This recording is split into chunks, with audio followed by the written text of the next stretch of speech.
And welcome back, seventh grade. Welcome back, seventh grade.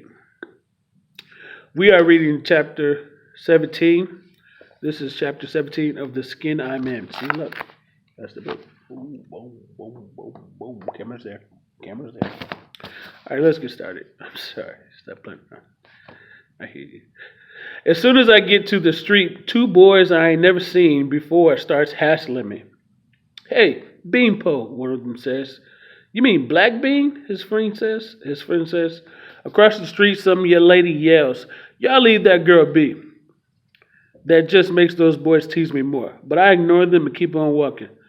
Soon I'm halfway home. I'm getting hot, so I take my jacket off and sit myself down on some steps to cool off.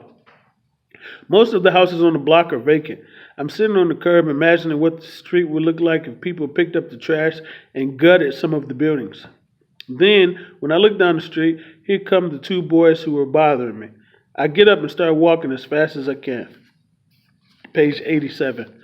I keep putting my fingers in my mouth and scratching off nail polish.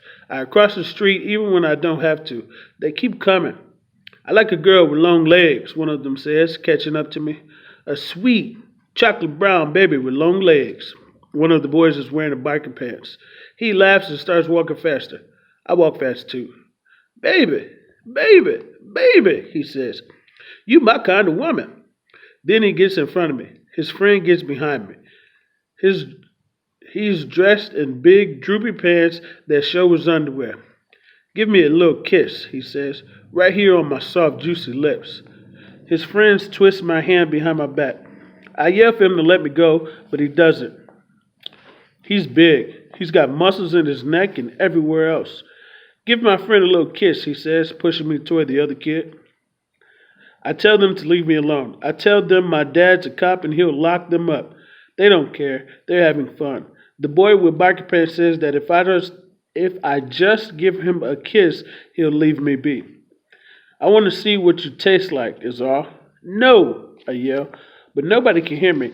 Ain't nothing alive on this block except mangy cats and stray dogs. And they look like they want to jack me up too. My heart is beating so fast I can't breathe. I ain't playing, I say, trying to pull loose from the big one with the droopy pants. Page 88. You pretty black thing, the biker pants kid says. I ain't gonna hurt you. Then he closes in on me. Tears come running down my face. My head is shaking no. His friend is laughing and shoving me closer. I want to scratch his eyes out, only I can't get my hand loose. Next thing I know, the biker pants guy is standing over me. He's breathing, his breath smelling like green peppers and garlic. I'm crying, thinking what to tell Mama. She would be mad at me for walking down the street where nobody lives. I kick the guy who's holding me. He looks like he wants to scream. He lets up on one of my hands for a second while he's yelling for the other kid to hurry up. I dig my fingernail into the other boy's stomach and hang on tight like a crab. He hits me so hard a knot starts to swell on my arm. Then he puts his hand over my mouth. My heart's about to beat me up inside. I open my mouth and grab hold of his hand with my teeth like a mad dog and don't let go. He's trying to pull my fingers free, but he can't. He's screaming for me to let go, but I hang on. He's punching me upside the head, screaming and punching till finally I set him free. Page 89. You black thing, he says, putting up his big fist like he wants to slam me again. My big teeth marks have left a dent in his hand. He starts loosening his belt with his good hand.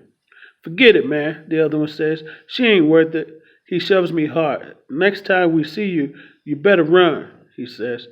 I don't give those evil kids no second chances. I run like the wind. I run and run and run till I can't breathe no more. When I'm almost home, I sit down on some steps near my house and cry. My whole body is shaking and seems like it won't ever stop. Tears and snot are running down my face. No more back streets, fool, I tell myself. When I'm just about home, I run into Sweets. She's headed to the corner store to buy her dad some snuff.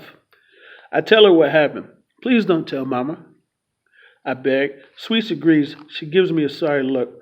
I know she knows all this happened because I had to be around Shar. but she says she'll keep it quiet anyhow. She gives me a used tissue to wipe my face. I don't have no choice but to take the tissue.